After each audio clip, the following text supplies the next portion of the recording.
I'm digging a soil pit here so that I can determine characteristics of the soil and see if they're hydric, which means it's a wetland soil. The first thing I'm going to do is use this hoary digging tool, which soil scientists use, to dig a little soil pit. We can dig larger ones if we have permission, but here in Eco Lake and Keppel Wetlands, we had to stay with a small hoary digging tool, which has a measurement tool on this, and it can cut through roots, and it digs nice small little holes. So I'm going to take a slice of soil from take another one, from the edge of this hole and see if there's any change in the profile. Oh yeah, right there. Okay. And then I'm really digging in a wetland, I could tell, because the water's coming up in the hole, percolating up from the water table and filling the hole. And this is a sign that it has wetland hydrology. If after about an hour after I dig this hole, water is within 30 centimeters of the top of the hole, we have wetland hydrology, or it's considered wetland hydrology. Okay, so then we're going to come over here to the soil profile, and I can either use my hoary or the ruler over here to measure. Here's the ruler to measure the distance. I'm going to use the ruler from the surface of the soil at 0, this is upside down, to the bottom of the hole, which is about 13 or 14 centimeters. And the other thing I'm going to do is measure how deep the water is in the hole, and it's about 6 to 7 centimeters. So we have wetland hydrology. All right, now we come back to this soil sample, and we're going to break it up into two. This is the A horizon, or the topsoil, and this is the start of the B horizon.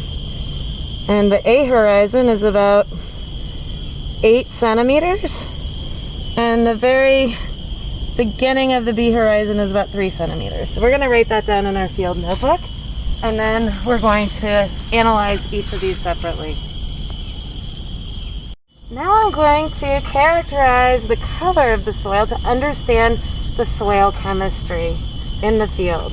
We're using the Munsell Color Chart, which was developed by Alfred Munsell many years ago, about 100 years ago, and he developed it both for painting.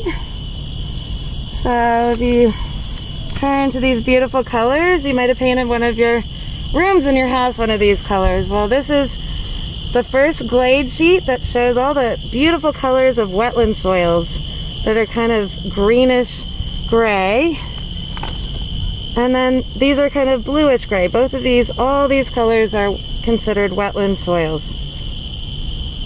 I'm going to turn now to 10YR, the hue of 10YR, and review this. This is where we always start when we're working in wetland characterization of soils. Okay, so the hue is YR, and 10 is just in the series of yellow-red. So hue is the spectral reflectance of soils. Okay, and so you can have 10YR or something a little bit more red, that's a 5YR, or something that's a little bit more yellow. Here's a 2.5Y, which stands for yellow. And you have all different colors of soils, but the most common color in wetland soils around the world is a 10YR hue. Now that we're out in the open, we want to put the soil ped behind this page And then look for the color that matches best. Okay, so it's really pretty dark, which means it has a lot of organic matter.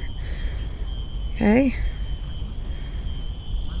This will take a little while for you guys to figure out. But see how this is much brighter?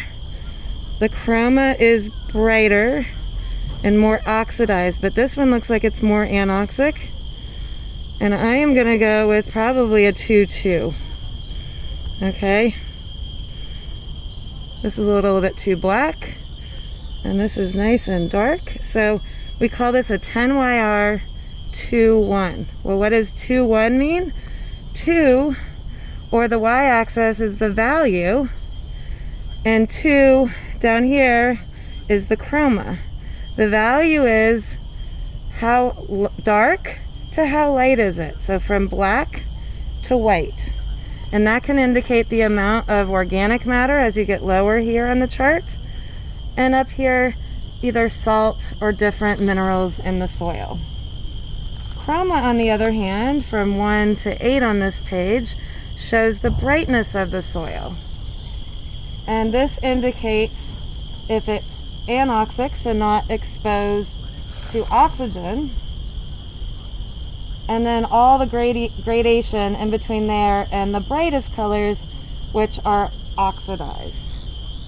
So we call this side reduced, and these are wetland soils. The chroma of 1, the chroma of 2 are also considered wetland or hydric soils in some cases.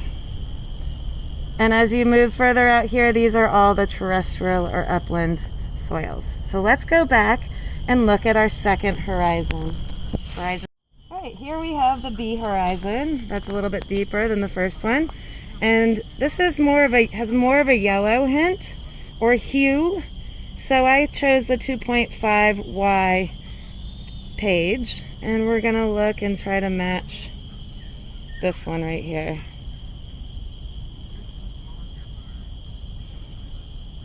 And I think this is probably closest to 5.4. So we would call this 2.5Y 5.4.